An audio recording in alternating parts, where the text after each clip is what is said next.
हरे Krishna yoga channel में आप सभी का स्वागत है। आज हम भगवद गीता के दूसरे अध्याय के श्लोक संख्या 9 और 10 के ऊपर चर्चा करेंगे। इससे पूर्व के सत्र में हमने श्लोक संख्या 8 के ऊपर चर्चा की थी, जिसमें अर्जुन कहते हैं कि यदि मुझे सारी पृथ्वी पर निष्कंटक राज्य भी प्राप्त हो जाए तो भी मेरी इंद्रियों को सुखाने वाले इस शोक को दूर कर सके, ऐसा मुझे नहीं लग रहा है।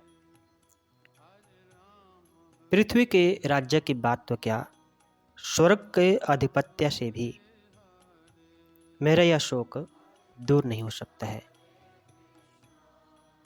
अब श्लोक संख्या 9 में संजय कहते हैं, एवं मुक्त्वा ऋषिकेशं गुडाकेश परन्तपा नायो तस्य इति गोविंदम उक्त्वा तूष्णीं बभूवः। संजय ने कहा, एवं इस प्रकार, उक्त्वा कहकर, ऋषिकेशम कृष्ण से जो इंद्रियों के स्वामी हैं, गुडाकेश अर्जुन जो अज्ञान को मिटाने वाला है, परंतपा अर्जुन शत्रुओं का दमन करने वाला है, न यो तस्य नहीं लड़ूंगा, इति इस प्रकार, गोविंदम इंद्रियों के आनंददायक कृष्ण से, उक्त्वा कहकर, तूष्णीम चुप बभूव हो गया, निश्चय ही। अनुवाद, संजय ने कहा, इस प्रकार कहने के बाद शत्रुओं का दमन करने वाला अर्जुन कृष्ण से बोला, हे गोविंद, मैं युद्ध नहीं करूंगा, और चुप हो गया। तो हम श्लोक संख्या 10 भी पढ़ लेते हैं। तमुवाच ऋषिकेश प्रहसन एव भारत सैन्योरुभयोर्मध्ये विषीदन्तम् इदं वच। शब्दार्थम, उससे उवाच कहा, ऋषिकेश इंद्रियों के स्वामी कृष्ण ने, प्रहसन हंसते हुए, एव मानो भारत हे भरतवंशी धृतराष्ट्र, सैन्यों सेनाओं के, उभयों दोनों पक्षों की, मध्य बीच में, विषीदंतम शोकमगन, इदम यह वचः शब्द। अनुवाद, हे भरतवंशी धृतराष्ट्र, उस समय दोनों सेनाओं के मध्य शोकमगन अर्जुन से कृष्ण ने मानो हंसते हुए ये शब्द कहे। तो इन श्लोकों के ऊपर चर्चा से पहले हम मंगलाचरण कर लेते हैं। ओम अज्ञानतिमिरन्धस्य ज्ञानाञ्जनशलाकया चक्षुरुन्मीलितं येन तस्मै श्रीगुरुवे नमः। श्रीचैतन्यमनोभीष्टं स्थापितं येन भूतले स्वयं रूप कदा मह्यं ददाति स्वपदान्तिकं। वन्देऽहं श्रीगुरु श्रीयुतपदकमलं श्रीगुरुन् वैष्णवांश्च श्रीरूपं साग्रजातं सगणरघुनाथान्वितं सजीवं साद्वैतं सावधूतं परिजनसहितं कृष्णचैतन्यदेवं श्रीराधाकृष्णपादान् सगणललिता श्रीविशाखान्वितांश्च। हे कृष्ण करुणा सिंधु दीनबंधु जगतपते गोपेश गोपिकाकांत राधाकांत नमस्तुते। तप्त कांचन गौरांगी राधे वृंदावनेश्वरी वृषभानुसुते देवी प्रणमामि हरिप्रिये। वाञ्छाकल्पतरुभ्यश्च कृपा सिन्धुभ्येव च पतितानां पावनेभ्यो वैष्णवेभ्यो नमो नमः। जय श्री कृष्ण चैतन्य प्रभु नित्यानंद श्री अद्वैत गदाधर श्रीवासादि गौर भक्तवृंद। हरे कृष्ण कृष्ण कृष्ण हरे हरे, हरे राम राम राम हरे हरे, हरे कृष्ण। तो इस श्लोक में हम देखते हैं संजय धृतराष्ट्र जी से यह 2 श्लोक कहते हैं। पहले में वो कहते हैं कि अर्जुन ने इस प्रकार कहा, जैसे कि उन्होंने श्लोक संख्या 8 में कहा था कि मेरे शोक को दूर करने का मुझे कोई भी ऐसा साधन नहीं दिख रहा है। तो इस प्रकार शत्रुओं का दमन करने वाला अर्जुन भगवान श्री कृष्ण से बोला कि हे गोविंद, मैं युद्ध नहीं करूँगा, और चुप हो गया। तब दोनों सेनाओं के मध्य में शोकमग्न अर्जुन से कृष्ण ने मानो हंसते हुए से ये शब्द कहे। अच्छा, ये जो शब्द अर्जुन से भगवान श्री कृष्ण कहेंगे, उनके ऊपर चर्चा हम बाद में करेंगे। तो इसमें हम देखते हैं कि धृतराष्ट्र को यह जानकर परम प्रसन्नता हुई होगी कि अर्जुन युद्ध ना करके युद्ध भूमि छोड़कर भिक्षाटन करने जा रहा है। किंतु संजय ने उसे पुनः यह कहकर निराश कर दिया कि अर्जुन अपने शत्रुओं को मारने में सक्षम है, परंतप है। यद्यपि कुछ समय के लिए अर्जुन अपने पारिवारिक स्नेह के कारण मिथ्या शोक से अभिभूत हो गया था, किंतु उसने शिष्य के रूप में अपने गुरु श्री कृष्ण की शरण ग्रहण कर ली। इससे सूचित होता है कि शीघ्र ही वह शोक से निवृत्त हो जाएगा और आत्म साक्षात्कार या कृष्ण भावनामृत के पूर्ण ज्ञान से प्रकाशित होकर पुनः युद्ध करेगा। इस तरह धृतराष्ट्र का हर्ष भंग हो जाएगा। 2 घनिष्ठ मित्रों अर्थात ऋषिकेश तथा गुडकेश के मध्य वार्ता चल रही थी। मित्र के रूप में दोनों का पद समान था, किंतु इनमें से एक स्वेच्छा से दूसरे का शिष्य बन गया। कृष्ण हंस रहे थे क्योंकि उनका मित्र अब उनका शिष्य बन गया है। सबों के स्वामी होने के कारण वे सदैव श्रेष्ठ पद पर रहते हैं। तो भी भगवान अपने भक्त के लिए सखा, पुत्र या प्रेमी बनना स्वीकार करते हैं, किंतु जब उन्हें गुरु रूप में अंगीकार कर लिया गया तो उन्होंने तुरंत गुरु की भूमिका निभाने के लिए शिष्य से गुरु की भांति गंभीर बातें की, जैसा कि अपेक्षित है। ऐसा प्रतीत होता है कि गुरु तथा शिष्य की यह वार्ता दोनों सेनाओं के उपस्थिति में हुई, जिससे सारे लोग लाभान्वित हुए। अतः भगवद गीता का संवाद किसी एक व्यक्ति, समाज, जाति के लिए नहीं है, बल्कि सभी के लिए है, और उसे सुनने के लिए शत्रु या मित्र समान रूप से अधिकारी हैं। एवं उक्त्वा ऋषिकेशं से बुभूह ने अर्जुन ने अपना और भगवान का दोनों का पक्ष सामने रखकर उस पर विचार किया, तो अंत में वे इसी निर्णय पर पहुँचे कि युद्ध करने से तो अधिक से अधिक राज्य प्राप्त हो जाएगा, मान हो जाएगा, संसार में यश हो जाएगा, परंतु मेरे हृदय में जो शोक है, चिंता है, दुख है, वे दूर नहीं होंगे। इसलिए अर्जुन को युद्ध ना करना ही ठीक लगा। यद्यपि अर्जुन भगवान की बात का आदर करते हैं और उसको मानना भी चाहते हैं, परंतु उनके भीतर युद्ध करने की बात ठीक ठीक जच नहीं रही थी।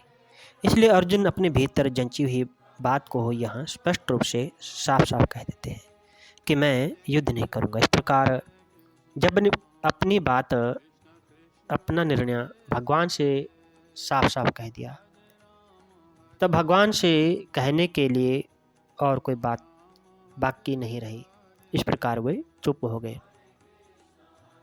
जब अर्जुन ने युद्ध करने के लिए साफ मना कर दिया, तब उसके बाद क्या हुआ, इसको संजय आगे के श्लोक में बताते हैं।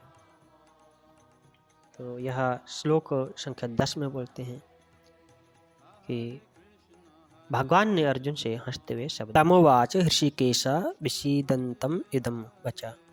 अर्जुन ने बड़ी शूरवीरता और उत्साहपूर्वक योद्धाओं को देखने के लिए भगवान से दोनों सेनाओं के बीच में रथ खड़ा करने के लिए कहा था।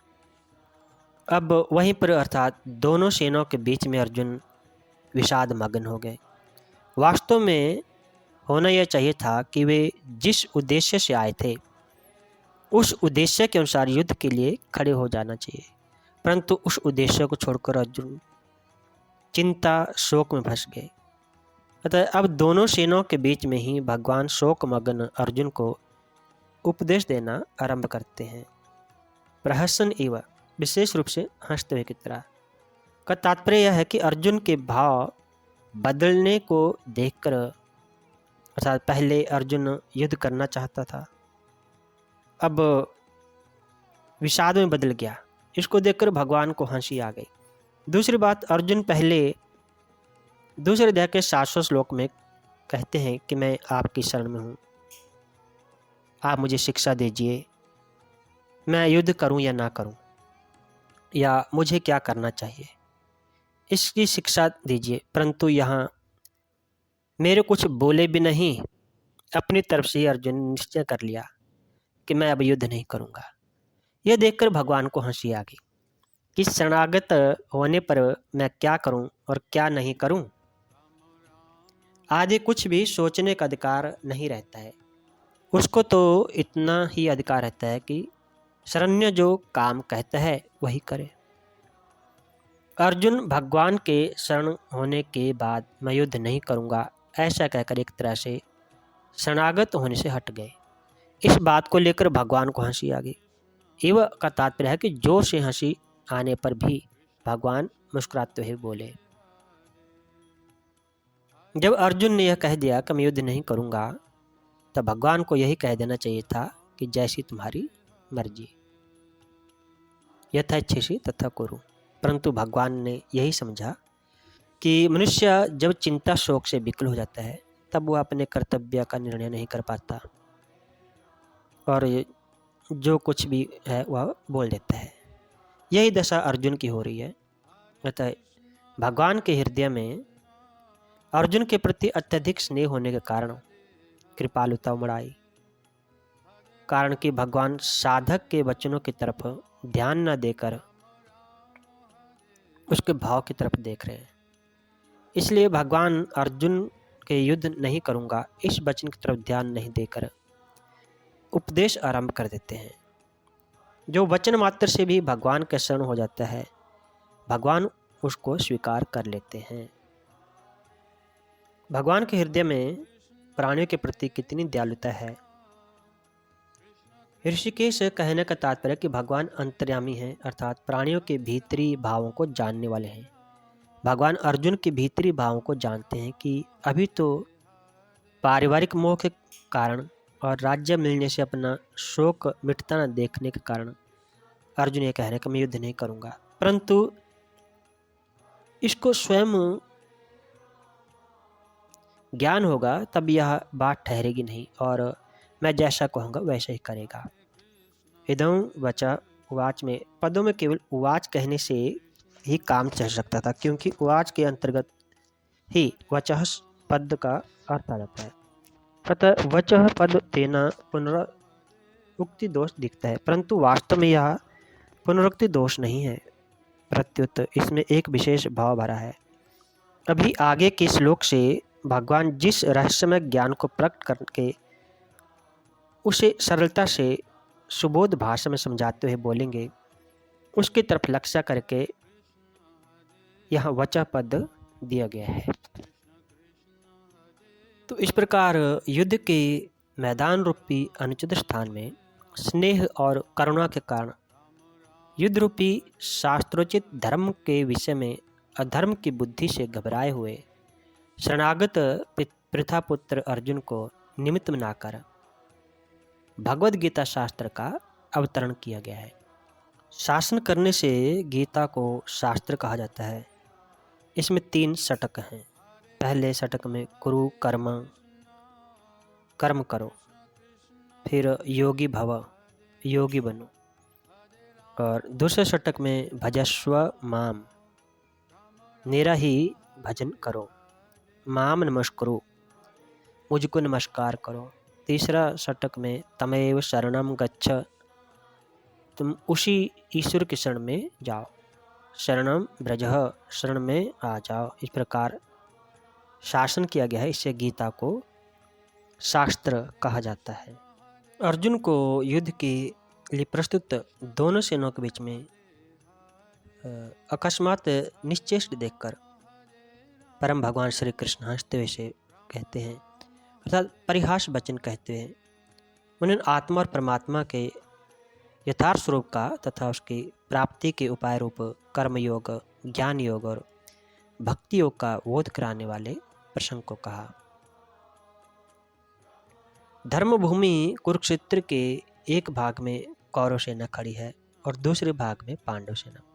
दोनों सेनाओं के मध्य में श्वेत घोड़ों से युक्त एक महान रथ खड़ा है। उस रथ के एक भाग में भगवान श्री कृष्ण बैठे हैं और एक भाग में अर्जुन। अर्जुन के निमित्त मनुष्य मात्र का कल्याण करने के लिए भगवान अपना लौकिक उपदेश आरंभ करते हैं और सर्वप्रथम शरीर तथा शरीरी के विभाग का वर्णन करते हैं। तो इस प्रकार शोकाविष्ट अर्जुन को शोक निवृत्ति का उपदेश देने के लिए भगवान आगे का प्रकरण कहते हैं। तो भगवान श्लोक संख्या 11 में किस प्रकार अर्जुन को ज्ञान प्रदान करते हैं वह हम अगले सत्र में चर्चा करेंगे। तब तक आप सभी का धन्यवाद। हरे कृष्णा।